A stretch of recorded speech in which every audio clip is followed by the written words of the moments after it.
Le journal de 6h30, Margot Siffer, bonjour. Bonjour Thomas, bonjour à tous. L'incendie débuté mardi dans l'Aude se classe déjà comme le plus important du 21e siècle. Sa progression diminue, il est toujours hors de contrôle. Une sexagénaire est décédée, 13 personnes ont été blessées, plus de 16 000 hectares de végétation ravagés. Un incendie donc d'une ampleur inédite et à Saint-Laurent de la Cabrerisse, des habitants qui ont tout perdu, Margot Bongrand. Les habitants ont vu leur village encerclé par des flammes de 15 mètres de haut qui se sont propagées à pleine vitesse. Au lendemain du drame, Laurence a du mal à trouver les mots. D'un coup, c'est parti de partout. Et ça continue à ravager tout autour. J'en ai les larmes aux yeux parce que voir toute cette végétation partir en fumée comme ça, c'est dramatique. Et autant de maisons aussi détruites. J'ai pas de mots parce que la détresse me touche. Voilà. Les collines sont calcinées, les bords de route complètement noirs. 25 maisons ont aussi été touchées par les flammes, notamment celle de David. On n'a rien sauvé, on a été obligé de laisser tout derrière nous, tout autour de la maison, c'est dévasté. J'ai les vitres de la maison qui ont éclaté, j'ai 6 véhicules qui ont brûlé. Tout ce qu'on a mis 20 ans à mettre en place, on l'a perdu quoi. Le village n'est plus directement menacé, mais Jeanne reste très vigilante car de nombreuses fumées sont encore visibles. Pour l'instant, le feu continue autour du village. Il y a des cendres chaudes qui volent. Les gens marchent à gare dans les rues de Saint-Laurent. La commune est meurtrie par le décès d'une femme de 65 ans dans son habitation. Saint-Laurent de la Cabrerisse, Margot Bongrand, Europe 1.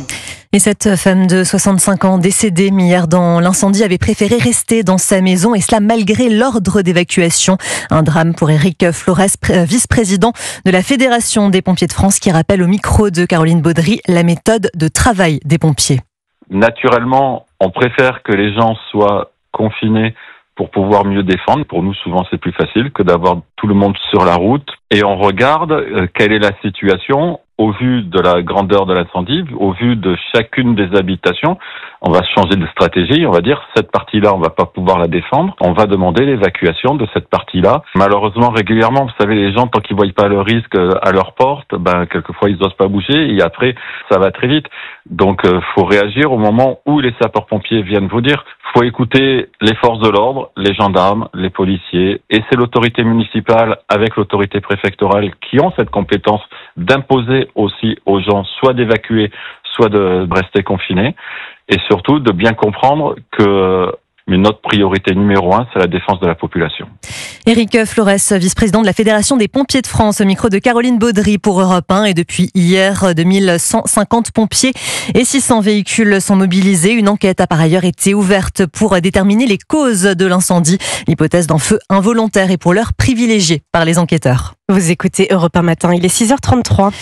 Le maire de la commune de Villeneuve-de-Marcq dans l'Isère, hospitalisé en urgence absolue. Il a été agressé hier après-midi par un homme armé d'un objet tranchant. Les faits se sont déroulés alors que Gilles Dussault, 63 ans, circulait à pied avec son fils de 28 ans. Quant à lui, en urgence relative, l'auteur présumé a pris la fuite. Quand on s'attaque à ses représentants, la République se doit d'être sévère et intraitable. Ce sont les mots d'Emmanuel Macron.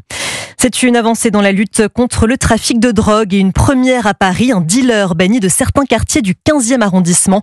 Une mesure rendue possible par la loi contre le narcotrafic promulguée en juin dernier. Le narcotrafiquant condamné à 12 mois de prison s'est aussi vu expulsé de son logement social. Le volte-face diplomatique d'Emmanuel Macron qui durcit le ton face à l'Algérie. Oui, c'est dans une lettre adressée à François Bayrou que le chef de l'État demande au gouvernement d'agir avec plus de fermeté mais de détermination à l'égard de l'Algérie. Une déclaration qui intervient à l'issue de 6 mois de vives tensions entre les deux gouvernements, Jacques Serret. Fini la diplomatie des bons sentiments, Emmanuel Macron se décide à parler le langage de la fermeté, celui que prône depuis des mois Bruno Retailleau. Le chef de l'État fait le constat de difficultés croissantes avec Alger, gel des coopérations consulaires, refus des réadmissions de ressortissants algériens et détention de l'écrivain Boualem Sansal et du journaliste Christophe Glaise. Emmanuel Macron ordonne donc la suspension officielle de l'accord de 2013 concernant les exemptions de visa sur les passeports officiels et diplomatiques. Il enjoint également Bruno Retailleau à mobiliser les partenaires européens pour empêcher tout contournement de la mesure dans l'espace Schengen. Emmanuel Macron s'inquiète aussi des ressortissants algériens dangereux sortis de prison ou placés en centre de rétention que l'Algérie refuse de reprendre. À ce sujet, il dit souhaiter que le ministre de l'Intérieur agisse sans repos et sans répit. En revanche, il ne mentionne pas ce qui est de son ressort et qui est réclamé par Bruno Retailleau. Le sujet des accords de 68 n'est pas abordé dans ce courrier. Jacques Serret pour Europe 1. Et Europe 1 vous le révélez hier. Le Marocain suspecté d'avoir allumé une cigarette avec la flamme de la tombe du soldat inconnu va voir son titre de séjour retiré.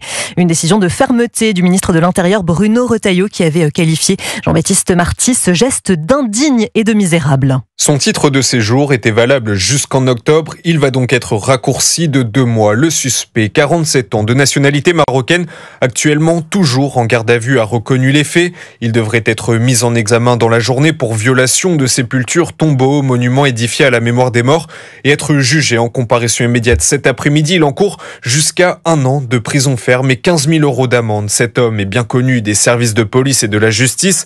21 mentions au total. Ça va de l'outrage et de la rébellion à des vols et des injures en raison de la race, ce qui interroge sur l'octroi de son titre de séjour. Alors après cette profanation, en cas de condamnation à de la prison ferme, il devra purger sa peine avant d'être forcé de quitter la France. Les relations diplomatiques entre Paris et Marrakech étant bonnes, selon une source proche du ministère de l'Intérieur, cet éloignement pourrait se faire assez rapidement. Jean-Baptiste Marty pour Europe 1. Dans une soudaine accélération diplomatique, Donald Trump se dit ouvert à une rencontre probablement la semaine prochaine avec Vladimir Poutine et Volodymyr Zelensky. Objectif, cesser les hostilités en Ukraine, alors que de nouvelles frappes russes ont encore fait hier 2 morts et 12 blessés à Zaporizhzhia. L'armée israélienne devra exécuter les décisions politiques. Déclaration hier du ministre israélien de la Défense concernant la guerre à Gaza.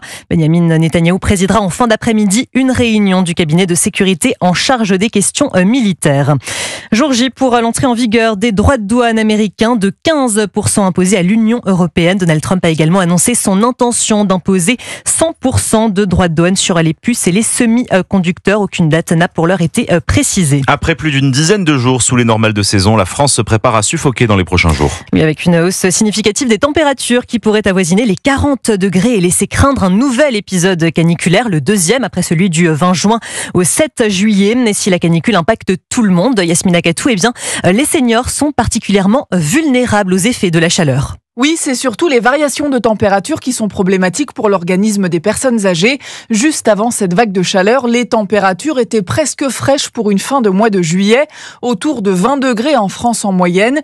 Les 10 derniers jours de juillet étaient d'ailleurs les plus frais enregistrés depuis 2011. Alors l'alternance de températures fraîches puis chaudes peut être risquée pour les personnes âgées, alerte Frédéric Le Guillou. Il est pneumologue et président de l'association Santé Respiratoire France. À 40 degrés, le corps transpire pour se refroidir, et à 25 degrés, c'est d'autres mécanismes qui se mettent en place comme le frisson ou la vasoconstriction pour conserver de la chaleur, et donc ça peut entraîner des maux de tête, des sensations de malaise, des vertiges. Il y a un impact au niveau cardiovasculaire, et donc on peut avoir des augmentations de pression artérielle, de rythme cardiaque. Alors pour éviter les variations de température corporelle, il faut rester au frais en journée, et si vous utilisez une climatisation, veillez à garder un écart de température de 7 à 10 degrés maximum avec l'extérieur. Yasmina Katou, journaliste santé d'Europe 1, et à noter que 5 départements seront placés à compter de demain en vigilance orange canicule: le Rhône, le Tarn-et-Garonne, le Tarn, la Haute-Garonne et les Hautes-Pyrénées. Il est 6h39, vous écoutez Europe 1 matin. C'est malheureusement un constat qu'on fait chaque été. La SPA croule sous les abandons d'animaux. Elle en a recensé rien qu'en juillet près de 4000, un chiffre similaire à celui de l'an dernier. Conséquence, les boxes sont pleines et les adoptions se font rares. Laura Legault s'est rendue pour Europe 1 au refuge de Gennevilliers, en région parisienne. Donc là, on a Tesla qui est arrivé hier, abandonné. Dans sa cage, le chat est apeuré. Sa propriétaire n'avait plus les moyens de s'en occuper. De tels abandons, Salomé, employée de la SPA, en voit beaucoup. Tous les jours, pour des raisons plus ou moins acceptables. À Gennevilliers, le refuge est plein, mais les propriétaires qui abandonnent leur animal continuent d'affluer. Florian Guichetot est chef d'équipe. J'en ai eu 7 aujourd'hui, et c'est le milieu de l'après-midi. Et là, je compte que les chiens, et en termes de chats, on en a eu 13. Conséquence, la SPA a instauré une liste d'attente. Malgré cela, Florian Guichetot appelle à ne pas laisser les chiens et les chats dans la nature. C'est vraiment la démarche la plus responsable de se dire je viens abandonner mon animal, en tout cas en SPA, en refuge, et pas dans la nature, parce que justement dans la nature, l'animal il a très peu de chances de survie. Éthiquement, c'est pas la meilleure chose à faire. Et les animaux abandonnés en refuge ont plus de chances de trouver un nouveau foyer. Leïla et son mari sont venus adopter un chat. On vient voir une petite chatonne qui s'appelle Idor. Moi je pense que c'est important parce qu'il y a beaucoup d'animaux très malheureux abandonnés. En juillet, plus de 3000 animaux de la SPA ont été adoptés. Laura Legault pour Europe 1. Et puis en foot, l'OGC Nice dominé 0-2 par Benfica au 3e tour préliminaire aller de la Ligue des Champions. Un retard de 2 buts qui s'annonce pour le moins difficile à combler dans une semaine à Lisbonne. Et puis côté cyclisme, le Français Paul Lapéra, leader du Tour de Pologne, a lourdement chuté. Mais il est toutefois parvenu à venir à bout de la 3e étape. Le classement général de la course a été gelé. Merci Margot Siffer. 6h41.